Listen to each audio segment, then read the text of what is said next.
पाशा साहब, ये सदर आरिफ अलवी साहब का दावा कि जी स्टाफ को उन्होंने मुर्दे इल्ज़ाम ठहरा दिया, फिर सदर साहब का कहना है कि जी कुछ देर बाद जब ट्वीट की उन्होंने कहा कि जी मुझे तो अभी पता चल रहा है, हालांकि कानून तो वो पहले बन चुका था।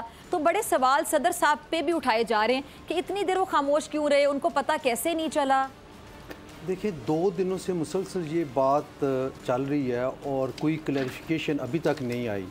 मसलन जो ट्वीट है उसमें खुद अल्लाह को गवाह बना के कहते हैं कि मैंने दस्तखत नहीं किए।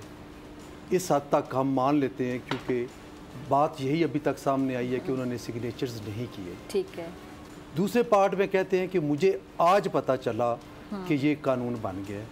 ये उन्होंने किस तरह कह दिया, जबकि पूरा एक इनका मीडिया सेल होता है और उस मनसब के हवाले से जब भी कोई ख़बर होती है वो फौरी तौर पे उनका अमला उन तक पहुंचाता है।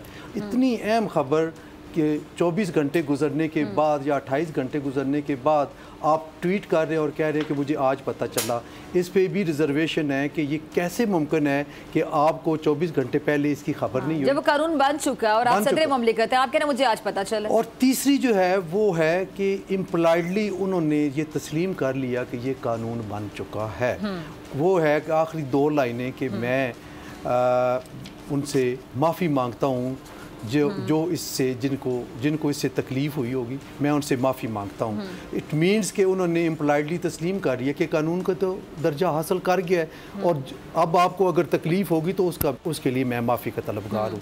तो इस तरह ये ट्वीट, आप देखें, ट्वीट पहले इंग्लिश में आया, फिर उसका तर्जमा भी उर्दू में भी आ गया ट्वीट। तो ये क्या बता रहा है कि आप एक पहले इंटरनेशनली ये पाकिस्तान को कि बाहर लोगों को बताना चाहते हैं कि पाकिस्तान का आला तरीन मनसब और उस एस्टेब्लिशमेंट का क्या हाल है, और फिर उर्दू में बाकी उन लोगों को जिनको सही समझ नहीं आती अंग्रेज़ी, ताकि मुल्क के अंदर भी सबको ये पता चल जाए कि ये क्या है। अब जो सबसे अहम बात है वो ये है कि आज उन्होंने सेक्रेटरी को सरेंडर किया बिफोर एस्टेब्लिशमेंट डिवीज़न।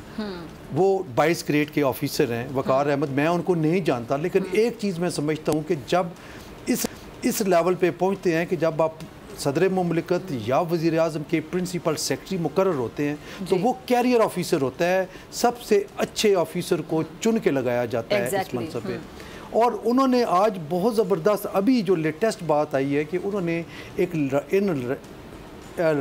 लेटर लिखा प्रेसिडेंट को और उसमें उन्होंने ये कहा जी कि मेरे ऊपर ये इल्ज़ाम लगाया जा रहा है, तो मैंने फ़लाँ डायरी नंबर 196 डायरी नंबर मुझे याद आ रहा है कि डायरी नंबर का उन्होंने बताया कि फ़लाँ तारीख को, यानी पहला जो एक्ट है आर्मी एक्ट, वो 2 तारीख को शाम को आया, हमने प्रेसिडेंट के ऑफिस में भेज दिया 2 तारीख को फ़लाँ डायरी नंबर के तहत, और दूसरा जो ऑफिशियल सीक्रेट एक्ट है वो 8 तारीख को आया और 8 तारीख को ही हमने फ़लाँ डायरी नंबर के तहत प्रेसिडेंट साहब को भेज दिया।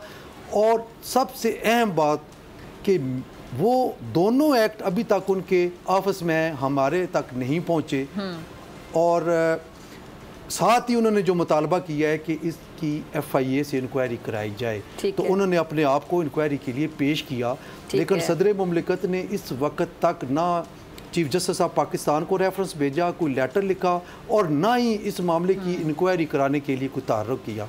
ये है सारी सूरत हाल। अगर आपको ये वीडियो पसंद आई तो सब्सक्राइब करें और बेल आइकन पर क्लिक करें। आप लोग इस मुल्क पाकिस्तान में आजाद हैं।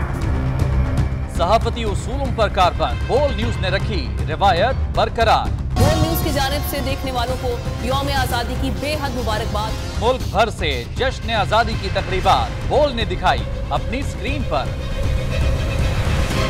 पाकिस्तान के 76वें यौम आजादी का जश्न बोल ने सुनाई पाकिस्तान जिंदाबाद के नारों की गूंज।